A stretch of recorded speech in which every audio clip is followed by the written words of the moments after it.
네, 오늘 율법과 은혜라는 제목으로 말씀을 나누도록 하겠습니다. 우리는 이제 요한복음 쭉 살펴보고 있습니다. 그래서 하나님이 창조 때부터 하나님을 나타내실 때에 말씀이신 예수 그리스도, 하나님의 아들이신 하나님을 통해서 하나님을 계시하셨다. 창조의 모든 것들은 예수 그리스도를 향하여 나타난 것이다 라는 것을 이렇게 쭉 살펴봅니다. 그러면서 그 하나님을 나타내신 하나님이 창조 때만 계신 게 아니라 2000년 전 이 땅에 사람으로 오셨다. 그래서 하나님이 하나님을 나타내시는데 하나님의 아들을 통해 나타나셨다. 그걸 쭉 살펴봤죠. 그래서 그를 알고 믿고 영접하는 자는 하나님의 자녀가 되는 권세를 주셨다. 이것은 하나님께로부터 난 것이다. 그러니까 하나님이 하나님의 아들을 통해서 하나님을 보여주셨는데, 잘 따라오고 계신 거죠. 하나님이 하나님을 아들을 통해서 하나님을 보여주셨는데 그를 알고 믿고 영접하는 자는 세상에서 난 자가 아니라 하나님으로부터 난 자이다. 하나님의 자녀이다 라는 것을 우리가 쭉 살펴봤습니다. 가정의 달을 맞아서 2주 동안 이제 가정에 대한 말씀을 나누고 다시 요한복음으로 돌아왔습니다. 자, 이제 예수님이 자기를 나타내신 분을 조금 더 자세히 설명하는데요. 자, 우리 한번 14절을 보죠. 14절을 보면 말씀이 육신이 되어 그랬습니다. 이 말씀은 창조주 하나님이신 예수님이 이 땅에 사람으로 오셨다라는 것을 말씀해 주시는 거죠. 그래서 우리가 그를 이렇게 딱 보니까 우리 가운데 오신 사람이 되신 그 하나님, 창조주가 사람이 되어서 왔는데 그분을 딱 보니까 아버지 하나님의 독생자의 영광이요, 뭐가 충만하다고 그래요? 은혜와 진리가 충만하더라. 이 구절이 좋아가지고 은혜와 진리 교회가 이제 많이 있잖아요, 우리 주변에. 자, 은혜와 진리가 충만하대. 그러니까 예수님이 하나님 아버지를 나타내실 때에는 그 하나님 아버지가 얼마나 은혜로운 분이죠. 어떤 진리이신지를 쭉 보여주셨다. 우리로 알게 보여주셨다는 것을 말씀해 주고 계시죠. 자, 이게 은혜를 굉장히 강조하거든요. 진리도 우리가 살펴보겠지만 오늘은 율법을 통한 은혜를 볼 텐데요. 16절도 한번 보세요. 16절 보시면 우리가 다 그의 충만한 데서 받으니, 그러니까 하나님의 아들이 사람이 되신 그분이 하나님을 나타내는데 이게 막 없는 데서 끄집어내는 게 아니라 충만한 거예요. 막 부어주시는데 은혜 위에 은혜다라는 말씀을 계속해 주세요. 자, 그러면서 갑자기 오늘 본문에 율법에 대한 말씀을 하시면서 은혜와의 관계를 설명합니다. 17절 다시 한번 우리 같이 읽어봅시다. 시작. 율법은 모세로 말미암아 주어진 것이요 은혜와 진리는 예수 그리스도로 말미암아 온 것이라 말씀을 하고 있습니다. 자, 하나님이 예수님을 통해서 하나님을 나타내셨다. 근데 갑자기 그분이 은혜를 주신다는 말씀을 하면서 모세를 통해서 주신 율법이 있었다. 그리고 예수님을 통해서 하나님이 은혜와 진리를 주셨다. 이런 말씀을 하고 계시죠. 자, 이 말씀은 모세를 통해 주신 이 율법, 여러분 율법이 뭐죠? 작게는 10계명, 좀 길게는 모세 오경, 하나님의 말씀, 우리를 향하여 이거 해라. 예수님이 이걸 이렇게 요약하셨죠. 하나님을 사랑하고 사람을 이웃을 사랑해라 라는 말씀으로 요약을 해주셨습니다. 이것이 온 율법이요 선지자의 강령이라고 설명해 주셨습니다. 자, 이 모세를 통해서 주신 이 율법은 은혜가 왔으니까 없어져도 된다가 절대로 아닙니다. 이 말씀을 우리가 어떻게 이해해야 되냐면, 요즘이 아니라 우리가 모든 사람이 예수 믿는 사람들은요, 은혜를 받아요. 은혜를. 하나님의 은혜를 예수 그리스도를 통하여 받는단 말이에요. 아들 하나님을 통해서. 그런데 이 받는 데에 은혜를 그냥 받는 게 아니라 반드시 율법을 통해서 은혜로 들어간다는 말씀을 해주고 계신 거예요. 자, 이 부분을 이제 우리가 좀 오해할 수 있어요. 이건 구약이고 예수님 왔으니까 뭐 그런 게 뭐가 중요해. 근데 여러분, 예수님이 이 부분을 산상수훈에서 이렇게 말씀하셨어요. 자, 마태복음 5장 17절을 보면요, 내가 율법이나 선지자를 폐하러 온 줄로 생각하지 말라. 폐하러 온 것이 아니요 어떻게 해요? 완전하게 하려면. 18절도요. 진실로 너희에게 이르노니 천지가 없어지기 전에는 율법의 1.1획도 결코 없어지지 아니하고 다 이루리라. 여러분, 목사님, 이 좀 의외인데요. 율법은 없어지는 거고 이제는 은혜로 사는 거 아닌가요?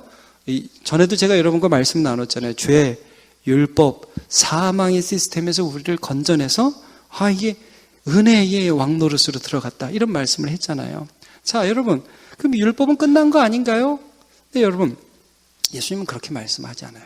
거기서 죄, 율법, 사망이라는 것은 율법의 기능 때문에 우리가 죽을 수밖에 없는 사람이라는 이 율법의 시스템 자체에서는 우리를 꺼내주셨지만 우리가 그런 존재라는 것을 율법이 보여주고 계신 그 기능은 절대 없어지는 게 아닙니다. 자, 이 부분을 좀 더 살펴보도록 하겠습니다. 여러분, 구약 성경에 모세를 통해 주신 율법에 그러면 이렇게 해. 하나님께서 원하시는 10계명 우리가 얼마 전에 살펴봤지만 자, 하나님 사랑하고 이웃 사랑하고 이렇게 살아. 그것만 나와 있고 은혜는 없습니까? 여러분 잘 생각해 보십시오. 자, 율법 제가 간단하게 한번 볼게요. 10계명. 여러분 하나님만 섬기라. 사실 율법이 뭐냐면 여러분 계시거든요. 하나님을 보여주시는 거예요. 하나님이 어떤 분인지를 보여주심으로 내가 어떻게 살아야 되는지를 보여주는 것입니다. 자, 하나님만 섬겨라. 이게 하나님만 하나님이라는 말씀이죠. 근데 우리는 하나님 말고 다른 걸 섬기고 싶은 마음이 그 율법을 볼 때 내가 보이기 시작하는 거예요, 여러분. 자, 두 번째 계명이 뭐예요? 형상 만들지 마라. 여러 번 말씀드렸습니다. 여러분, 우리는 내가 원하는 하나님이면 참 좋겠어요. 하나님의 모습대로 내게 오는 게 아니라 내가 원하는 하나님은 참 좋겠어요. 이럴 때 내가 딱 기도하면 딱 주시고 저럴 때 기도하면 딱 주시고 아예 애가 아플 때 딱 기도하면 열 뚝뚝 떨어지고 그런 하나님은 참 좋겠어요. 내가 만드는 하나님은 참 좋겠어요. 야, 그런 하나님이 아니라 하나님을 믿어야 된다. 그 안에서 우리 안에 우상을 만들고자 하는 욕구를 보여주시는 거예요. 그러니까 여러분 우리가 우리를 이해할 때 이런 식으로 이해하도록 하지 않으셨습니다. 내가 쟤보다 착해. 내가 저보다 능력이 있어. 내가 쟤보다 많은 일을 해. 자, 이러한 사람과의 비교가 아니라 율법은 우리에게 무엇을 해주시냐면 하나님이 어떤 분인지를 보여주심으로 그 안에서 내가 어떤 존재인지를 알게 해주시는 거예요. 밝히 보여주세요. 이름을 망령되이 일컫지 말라. 우리가 하나님을 예배하고자 하는 마음이 아니라 내 이름을 높이고자 하는 자라는 걸 보여주시는 거예요. 안식일을 거룩하게 지켜라. 여러분 안식일은 뭡니까? 6일 동안 창조하신 천지를 창조하시고 우리의 구원을 이루신 전능하신 아버지 하나님을 믿음으로 하루를 쉴 수 있는 사람으로 살아가라 이거죠. 그걸 못 믿는 인간이라는 걸 보여주시는 게 율법입니다. 그러니까 하나님 안에서 우리를 보여주세요. 이웃을 사랑하라. 이웃 사랑하라. 부모 공경하라. 살인하지 말라. 거짓 증거하지 말라. 도적질하지 말라. 그 다음에 탐내지 말라. 이 모든 것들은 우리가 어떤 존재인지를 하나님 안에서 보여주는 것이에요. 그리고 그 율법들 딱 보여준 다음에 하나님 이 율법대로 살아. 그리고 율법이 끝납니까? 구약 성경이? 아니에요, 여러분. 그 다음에 뭐가 나와요? 제사가 나와요, 제사. 하나님이 너 같은 죄인을 죽여버려야 되는데 너를 죽이지 않고 동물을 죽인다. 여러분 거기 나온 동물들은 다 누구를 예표해요? 예수님을 예표하는 거예요. 그래서 여러분 구약에도 율법과 예수님에 대한 예표가 나타나 있어요. 구약 성도들은 누구를 믿어서 구원받았습니까? 예수를 믿어서 구원받은 것입니다. 그럼 여러분 신약에서 예수님은요? 예수님은 율법을 말씀하지 않으셨습니까? 아니요. 예수님 전혀 안 하셨어요? 예수님 율법 말씀하셨어요. 그게 대표적인 게 산상수훈입니다. 좀 전에 읽었지만. 여러분 산상수훈의 간음에 대해서 어떻게까지 말씀하시느냐? 마태복음 5장 29절에 만일 내 오른눈이 너로 실족하게 하거든 빼내버리라. 내 백체 중 하나가 없어지고 온몸이 지옥에 던져지지 않는 것이 유익하며. 자, 여자를 보고 음욕을 품는 자마다 이미 간음했으니까 차라리 뭘 빼버리는 거예요? 눈을 빼버리고 천국에 가라. 여러분 예수님이 율법을 말씀하지 않은 것이 아닙니다. 자, 예수님이 안 하신 건 뭐냐면 너 이 죄에 대해서 율법의 정죄를 받아서 지옥을 간다. 그래 가. 너는 갈 수밖에 없어. 이 시스템에서 꺼내온 것이에요. 근데 율법을 어떻게 예수님은 사용하셨냐 하면, 내가 정말 이렇게 나 혼자는 죽을 수밖에 없는 사람이구나라는 것을 율법을 통해서 알게 해주셔서 그런 자가 예수님 앞에 나아가 은혜를 받게 해주세요. 자, 잘 들으세요. 율법을 통해서 비참함을 깨달은 자가 예수 앞에 나와서 은혜를 받는 것입니다. 다시 한번 하겠습니다. 너무 중요합니다. 율법을 통해서 내가 얼마나 비참하고 처참한 존재인가. 내가 옆에 사람 보면 괜찮은 사람 같고 이 사회에 나가면 존경받는 사람인데 이 성경만 보고 성경을 통해서 나를 볼 때마다 하나님 나는 아니네요. 교회에서 예배드리고 어떤 말씀에 선포를 들 때마다 나는 아니네요. 내가 어떡하죠? 이런 깊은 절망감을 느끼는 자가 예수님 나 좀 도와주세요 라고 주님께 나왔을 때 그가 은혜를 받는 것입니다. 그러면요, 그가 은혜를 받으면 그 은혜는 그 다음 그를 어떻게 하죠? 죄에서 보호해주고 율법을 지킬 수 있도록 인도해 주는 것입니다. 여러분, 은혜를 제대로 받으시기를 축복합니다. 이 부분이 가장 잘 나타낸 여러 부분들이 있는데 한 부분만 보면요, 여러분 요한복음 8장을 한번 가보시기 바랍니다. 거기 보면 가늠하다가 현장에 잡힌 한 여인이 등장을 합니다.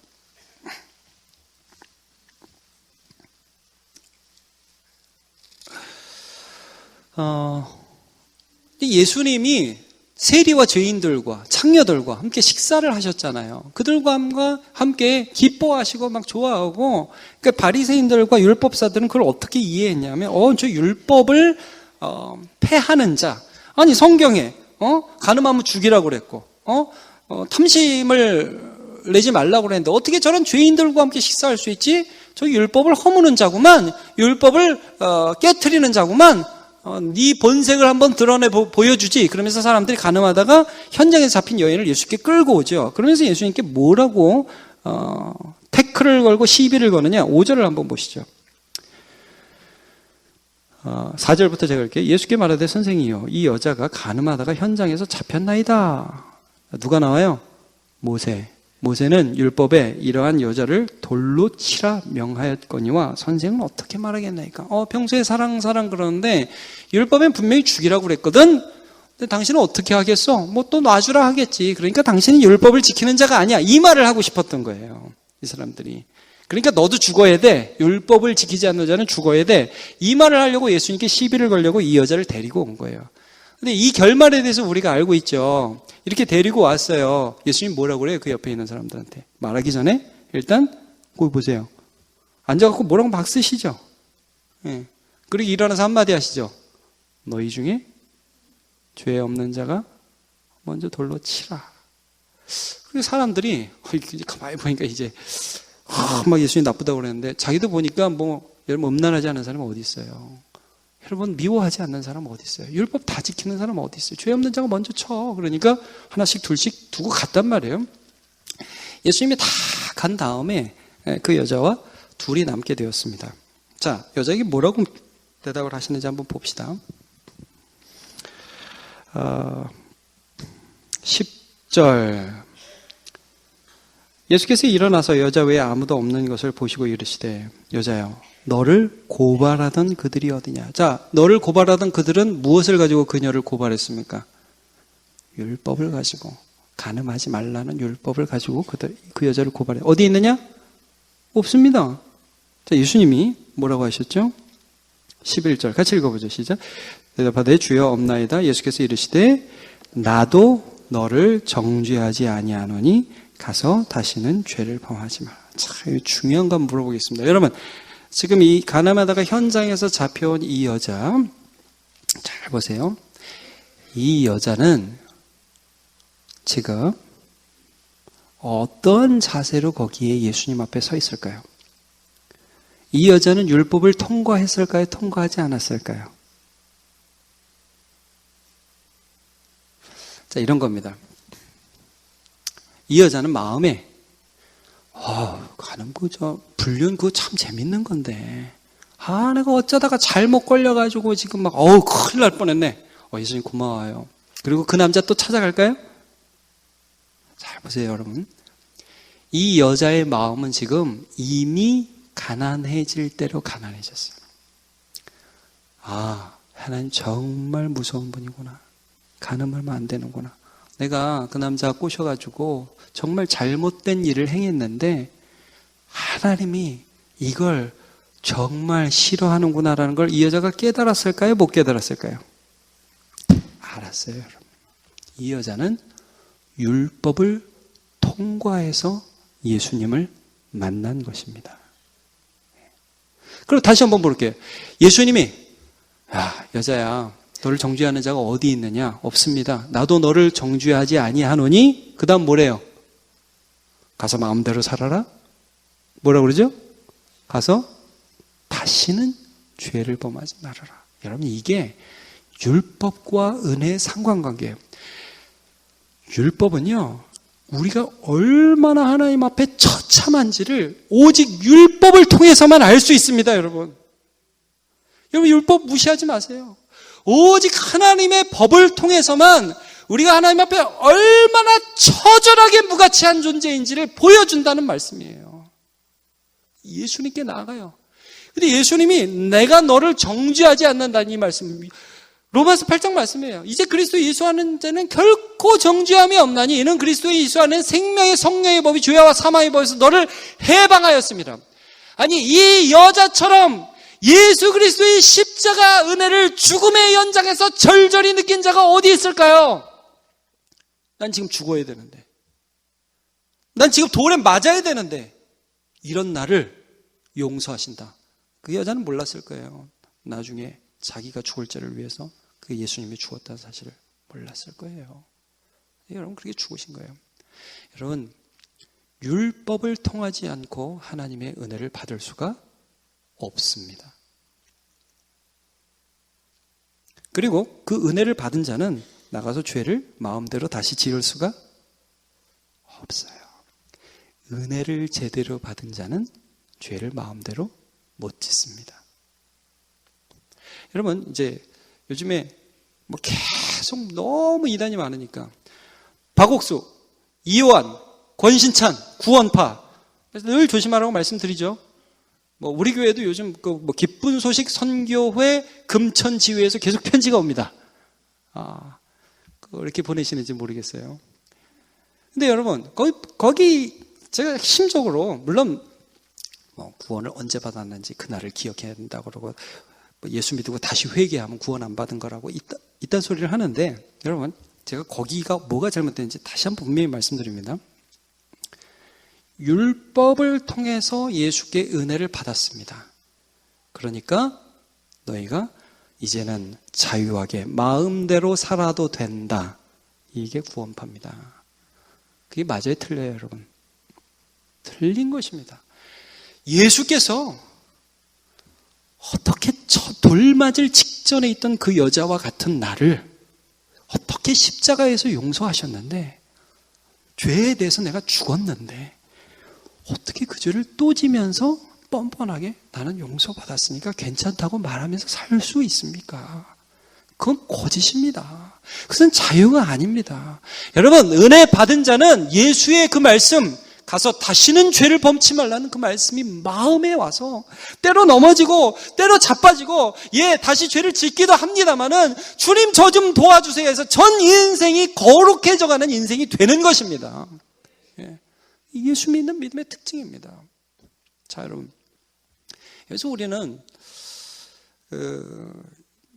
예수를 믿은 많은 사람들, 그 당시 이제 이 사람들이 바리새인과 같은 사람들이 시비를 걸었던 창녀와 세리와 같은 사람들에 대해서 성경이 도대체 왜 이 사람들이 예수님과 식사를 했고 예수님이 왜 그런 사람들을 받아줬는가? 여러분, 그 사람들은 곧장 은혜로 들어간 것 같지 않아요? 창기와 세리들, 당시 죄인들이었잖아요. 예수님이 거기서 막 식사하고 좋아하고 바로 은혜로 들어간 것 같죠? 근데 여러분, 그걸 이해하기 위해서는 예수님 앞에 누가 사역을 했는지를 우리가 알아야 돼요. 여러분, 예수님 앞에 누가 사역하면 예수님이 오실 길을 예비했습니까? 기억하십니까? 세례 요한이라는 사람이 예수님이 오실 길을 예비했어요. 그럼 세례 요한은 어떤 일을 했느냐? 바로 율법의 일들을 한 것입니다. 자, 세례 요한에 대한 구절을 한번 볼게요. 누가복음 16장 16절을 보면요. 이거 그냥 PPT를 읽겠습니다. 시작. 율법과 선지자는 요한의 때까지요. 그 후부터는 하나님 나라의 복음이 전파되어 사람마다 그리로 침입하느니라. 여러분, 예수님이 은혜를 말씀하시는 과정에 분명히 예수님도 율법을 말씀하셨어요. 회개하라 천국에 가. 그러나 그 앞에 세례 요한이라는 사람이 세리와 창녀를 만났다는 것을 우리가 결코 간과하면 안 됩니다. 자, 우리 어디를 보시냐면 누가복음 3장을 한번 가보시겠습니다. 같이 한번 찾아보죠.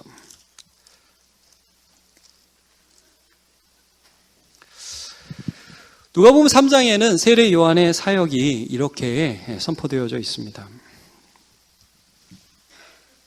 누가복음 3장 7절을 보시면요. 요한이 세례 받으러 나오는 무리에게 그래 수고했어 좋은 사람들 용서받았어 가 절대 이렇게 안 했습니다. 좀 심한 말을 하죠. 독사 이 자식들아. 제가 좀 비슷하게 읽었습니까? 독사 이 자식들아. 누가 너에게 일러 장차 올 진노를 피하라냐? 왜 그러세요? 우리한테 회개에 합당한 열매를 맺고 속으로 아브라함이 우리 조상으로 말하지 말라. 이게 여러분 무슨 말이에요? 나는 이스라엘 백성이거든요. 나는 종족이 태생이 거룩한 태생이에요. 우리 식으로 말하면 여러분 조심스러운 게 이런 거예요. 나는 3대째 4대째 예수 믿어요. 여러분 이것 자체로 구원받는 거 아닙니다. 자, 능히 이 돌들로도 아브라함의 자손들이 되게 하겠다. 너네 속으로 그런 생각하고 삶을 돌아보지 않지. 너희가 내 신분은 그렇다고 하고 전혀 죄에 대한 감각이 없지. 하나님 앞에서 너희 자신을 보지 못하지. 그러면서 신랄하게 어떻게 표현을 하고 있냐면요. 9절. 이미 도끼가 나무 뿌리에 너희 같은 인간들에게 하나님이 어떻게 한 줄 알아? 도끼가 나무 뿌리에 있대요. 이게 모르겠어요. 여기 뿌리에 있는데 다시 올려서 치려고 뿌리에 있는 건지 내려치는 순간에 지금 뿌리에 있는 건지 너네 지금 잘리기 직전이야. 뭐 하나님의 자녀라고? 여러분 제가 목회를 하면서 정말 가끔 아이러니한 현상을 봅니다. 저는 제가 이제 꽤 지났어요. 한 10년 전이었던 것 같은데 어떤 그 사업가 집사님의 남편을 한번 만난 적이 있거든요. 교회를 안 다니고 마음대로 사세요. 하고 싶은 거 다 하세요. 근데 말로는 뭐라고 그러냐면 자기가 예수를 믿는데요. 여러분 그런 분 혹시 아세요? 교회 안 다녀요. 하고 싶은 거 다 하고 살아요. 제가 아무리 봐도 자기가 하나님인 것 같아요. 근데 입으로 뭐라 그래요? 나는 예수를 믿는다고 그래요. 그리고 제가 그래서 그래요? 하나님의 자녀의 확신이 있으세요? 그러니까 너무 당당하게 네, 저는 하나님의 자녀입니다. 제가 여기까지 올랐어요. 아닌데. 여러분, 이 사람들이 그렇다는 거예요. 오히려 제가 목회적 경험으로 여러분 말씀드린 것입니다. 오히려 진짜 하나님의 자녀는 내가 하나님의 자녀인가 굉장히 많이 고민합니다. 왜냐하면 이 율법을 통해서 내가 얼마나 처절한 죄를 지은 자인 걸 알거든요. 고민이 돼요. 막 미쳐버릴 것 같아요. 죄를 지을 때마다 나 같은 게 이런 생각이 들어서 견딜 수가 없어요. 근데 여러분 그 견딜 수 없는 그 과정을 통해서 예수를 만나는 것입니다. 근데 반대로요. 난 너무 당당하고 나 일주일에 한 번 교회를 나와주는 사람이야. 내가 얼마나 많이 이렇게 하는 줄 알아? 혹시라도 내 마음에 이런 생각이 나의 생각에 전부를 뒤덮고 있다면 두려워하십시오. 여러분 하나님의 자녀가 아닐 수도 있습니다.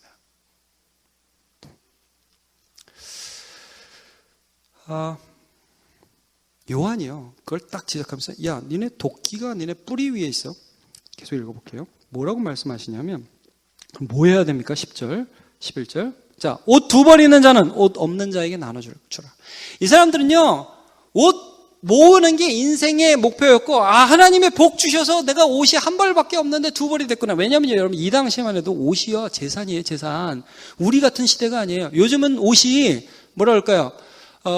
그냥 뭐 공장에서 찍어내잖아요. 근데 일일이 그때는 이렇게 만들었다고. 옷이 재산이에요. 옷 2벌, 3벌 되는 게 인생 목표였다고. 근데 야, 하나님 복 주셔는 옷 2벌이야. 이렇게 생각을 하고 이게 복이라고 생각했지 옷 2벌 가지려고 애쓰는 걸 죄라고 생각해 본 적이 한 번도 없는데 요한이라는 사람이 처음으로 그들에게 무엇을 말씀해 주면 야, 너네 자신만을 위하고 하나님을 경외하지 않으며 네 옆에 있는 사람은 죽어가는데 네 옷이 2개 있다고 희희낙낙하는 것이 죄다. 율법입니다. 이게 율법. 무서운 것입니다. 사람들이 막 두려워 떨기 시작했어요. 그럼 전 죄인이네요. 전 하나님 앞에 아무것도 아니네요. 그 다음 볼까요? 세리들이 왔어요. 세리들이.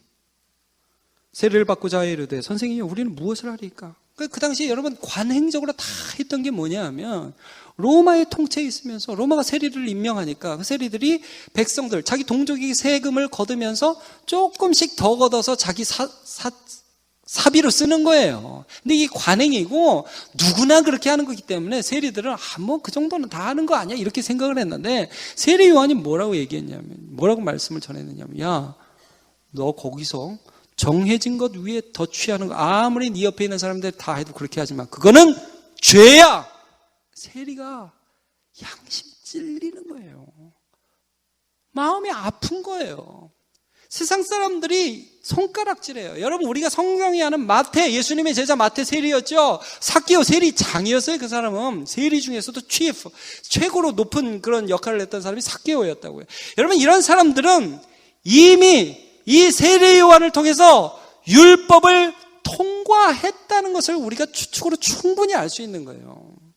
왜 예수님이 마태에게 야, 세관에 앉아 있었거든요. 너 나를 따라와라. 너무 이해가 안 가잖아요. 거기서 막 일어나가지고 다 버리고 예수님을 따랐다. 여러분 그 안에 무슨 일이 있었던 거예요? 나는 돈 좋아하는 자고 나는 하나님 사랑하지 않고 나는 이웃 사랑하지 않아서 도끼가 내 인생 뿌리 위에 지금 와 있구나. 나 죽을 것 같다. 나 이렇게 살았다가 어떻게 하나님을 뵈냐? 나 이렇게 살면 안 되는데 나는 힘이 없는데 나 어떻게 하면 좋겠냐. 근데 하나님의 아들이라는 분이 깍 하면서 너 나를 따라와. 내가 널 도와줄게. 달려가는 거예요. 은혜를 받았습니다, 여러분. 그리고 그 은혜가 그의 인생 전체를 완전히 바꾸어 버렸어요.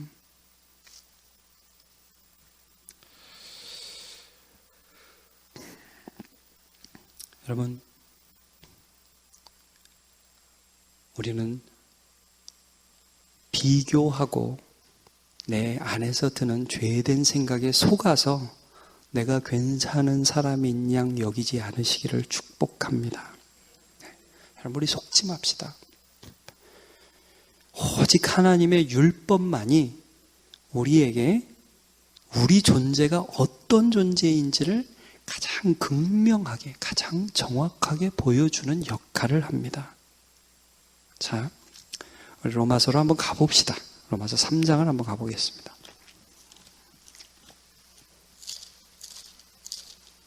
(20절) 너무나 잘 아는 구절입니다. 242쪽이네요. 제 성경으로는. 자, 로마서 3장 20절을 같이 한번 읽어볼까요? 시작. 그러므로 율법의 행위로 그의 앞에 의롭다 하심을 얻을 육체가 없나니 율법으로는 죄를 깨달음이라. 네, 율법으로는 죄를 깨닫는다라고 말씀을 하고 있죠. 그러니까 여러분 이런 식으로 접근하시면 안 돼요. 내가 이거 다 하나님의 말씀을 다 지켜서 하나님 앞에 칭찬받아야지. 바리새인이 그랬단 말이에요. 율법으로는 의롭다 하심을 얻을 육체가 없어요. 죄를 깨닫는 것이에요. 그래서 그리스도 앞에 나가는 거예요. 내가 이런 존재구나. 하나님의 율법을 통해서 나를 보는 거예요. 자, 율법은 우리의 죄를 고발하는 역할을 해요. 그게 율법의 바른 역할이에요. 그리고 정죄에서 우리를 지옥의 심판에 집어넣기도 하지만 그때 주님이 우리를 빼내신다는 거예요. 자, 우리 한번 조금 더 뒤로 가봅시다. 7장으로 한번 가보겠습니다.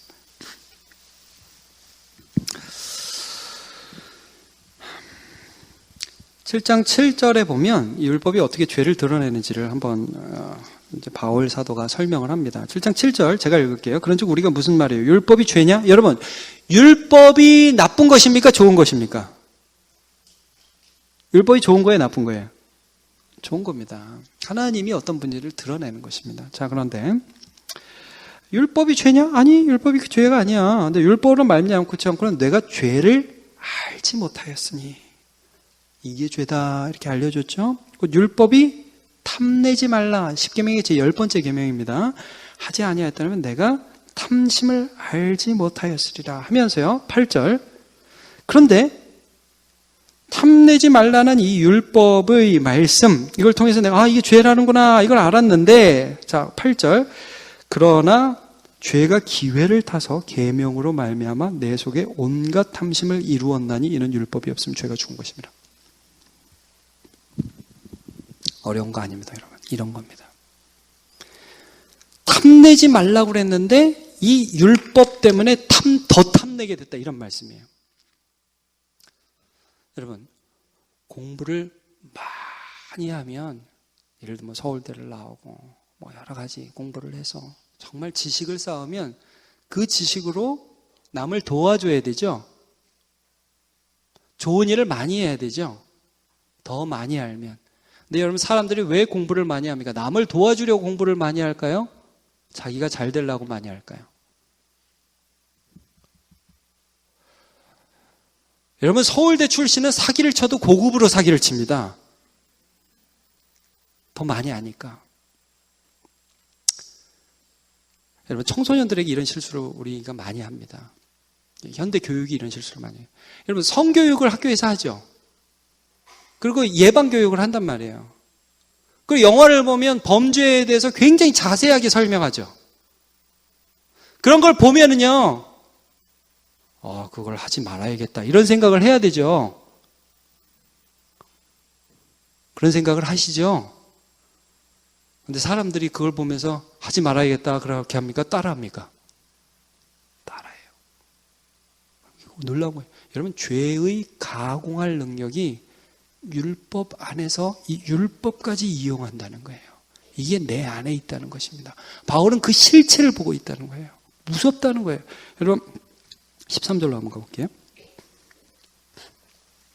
12절에 이러보건대 율법은 거룩하고 계명도 거룩하고 의로움은 선한데, 13절, 그런즉 선한 것이 내게 사망이 되겠느냐? 그럴 수 없느니라. 온갖 죄가 죄로 드러나기 위하여 선한 것으로 말미암아 나를 죽게 만들었으니 이는 계명으로 말미암아 죄가 심히 죄되게. 이 계명을 보니까 내 안에 있는 죄라는 게 얼마나 교묘하고 얼마나 나중심적이고 이기적이며 하나님의 선한 것까지 이용해서 나쁜 짓을 하려고 하는 그런 것들이 내 안에서 너무 많아서 나 미치고 환장하겠다. 이게 로마서 7장입니다, 여러분. 이 사망의 몸에서 누가 나를 건져내냐? 근데 누가 건져냈어요? 예수 그리스도께서. 그게 8장입니다. 여러분, 여기서 우리가 뭘, 율법을 통해서 내 처절하고 내 어떻게 할 수 없는 이 나의 모습을 처절하게 직면하면서, 나는 안 되는구나, 나는 이런 인간이구나, 나는 어떻게 할 수가 없구나, 하나님이 나를 미워하실 수밖에 없고 이 죄에 대해서 영원한 심판을 가하실 수밖에 없는 그런 존재가 바로 나 자신으로 엎드려져서 하나님 나 어떻게 해요 하는 것이 로마서 7장이고, 그러한 우리를 예수 그리스도의 십자가에서 건져내려 주시는 것이 8장에 소개되는 것입니다, 여러분.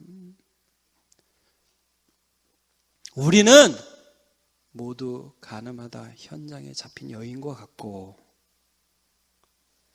밤새도록 고기를 잡으려고 그물을 던졌는데 한 마리도 못 잡아가지고 열받아서 씩씩거리면서, 오늘 왜 이렇게 안 돼? 소아들, 개아들 이렇게 하면서 욕하면서, 예수님이 저 좀 더 깊은 데로 가서 던져라 그럴 때, 저 인간은 왜 그래? 속으로 막 이렇게 하면서, 분노하면서, 미워하면서, 그렇게 하는 나이인데, 그렇게 철저하게 죄인인, 그리고 하나님 앞에 합당하지 않은 그 모습을 율법을 통해서 하나님이 우리에게 보여주셨을 때, 그때가 예수를 만나 은혜를 받는 순간이라는 사실입니다. 여러분,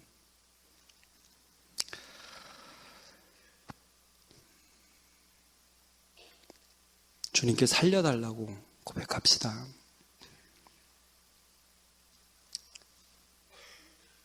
저 혼자 안 됩니다. 주님 도와주셔요. 저 예배하기 싫어하는 인간입니다. 저 하나님 못 믿고 오늘 일해야 되고요. 하나님 못 믿고 오늘 놀아야 됩니다. 그게 납니다. 하나님을 영화롭게 하기보다 저 영화롭게 하는 게 더 좋고요. 탐내지 말라고 하면 더 탐내고 싶은 게 저입니다. 여러분, 그래서 제가 청년들하고 그런 얘기를 했어요. 하나님 앞으로 잘하겠습니다.